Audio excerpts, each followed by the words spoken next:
السلام عليكم أعزائي المشاهدين والمشاهدات في كل مكان، أهلا ومرحبا بكم وفيديو جديد من قناة تحليلاتكم. خير ما نبدأ به طبعا الفيديو هو الصلاة على النبي صلى الله عليه وسلم.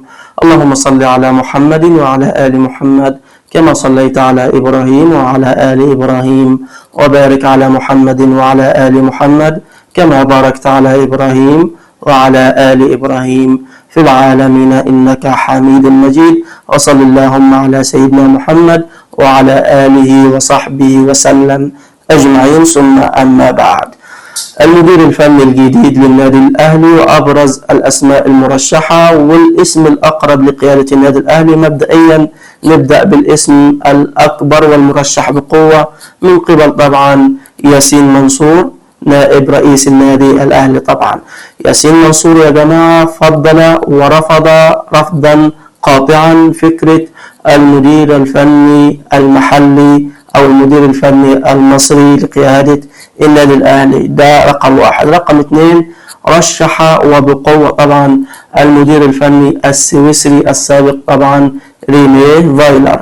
رينيه فايلر يا جماعة مرشح بقوة في الأوقات الأخيرة لقيادة النادي الأهلي خلفا ليستروب الذي كان أحد الأسباب الرئيسية لخروج النادي الأهلي من دور الأبطال وتوديع دور الأبطال وخسارته طبعا ذهابا وإيابا من الترجي التونسي. خليني أقول لكم موقف صغير يدل على مدى قوة وحزم مارسيل كولر في إدارة النادي الأهلي لما كان مسكنا في الفترة اللي فاتت، الفترة الأخيرة يعني. المهم النادي الأهلي كان يلعب مباراة في الدوري مع نادي أسوان في الدوري. المهم الأهلي كان فايز 5 أهداف، ولكن قبل ما تنتهي المباراة استقبل النادي الأهلي هدف، فالمباراة انتهت بفوز النادي الأهلي ب5 أهداف مقابل هدف وحيد.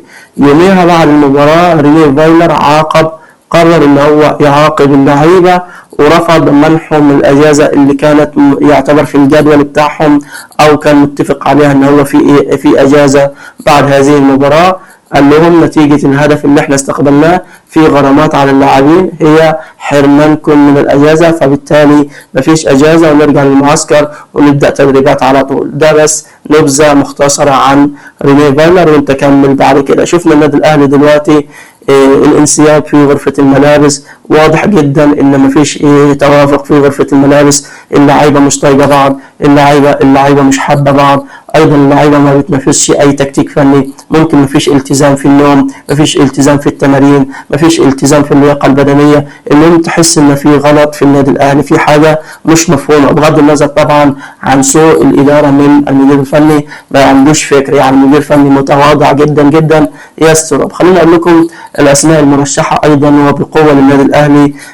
عماد النحاس أيضا مرشح بقوة، علي ماهر أيضا مدير فني حاليا سيراميكا كليوباترا مرشح بقوة. والاسم الثالث برضه سبق لي تدريب النادي الأهلي وابن من أبناء القلعة الحمراء، وهو طبعا حسام البدري. على المستوى الشخصي المتواضع لا أرجح حسام البدري، يعني مش هو أفضل خيار للنادي الأهلي.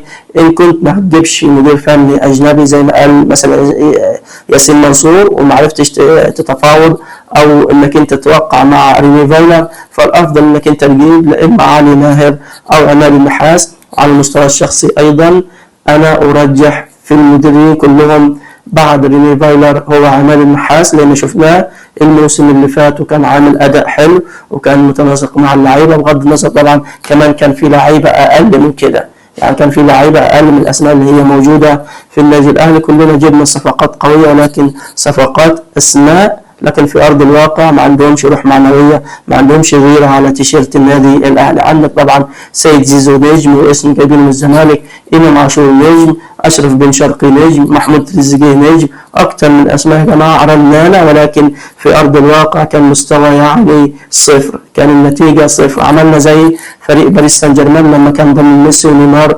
وطبعا ميسي ونيمار وكان مبابي وكان راموس وكان أكثر من اسم ودوناروما، وفي الآخر النتيجة كانت المحصلة النهائية كانت صفر وما خدش دوري الأبطال. لما مشيوا خد دوري الأبطال. المهم يا جماعة ده بخصوص المدير الفني الجديد. في النهاية ما تنسوش الاشتراك في القناة، وشكرا لكم أعزائي المشاهدين والمشاهدات في كل مكان على المشاهدة وعلى الإعجاب والاشتراك في القناة. وفي الختام نختم أفضل ما نختم به زي ما بدأنا بالصلاة على النبي صلى الله عليه وسلم.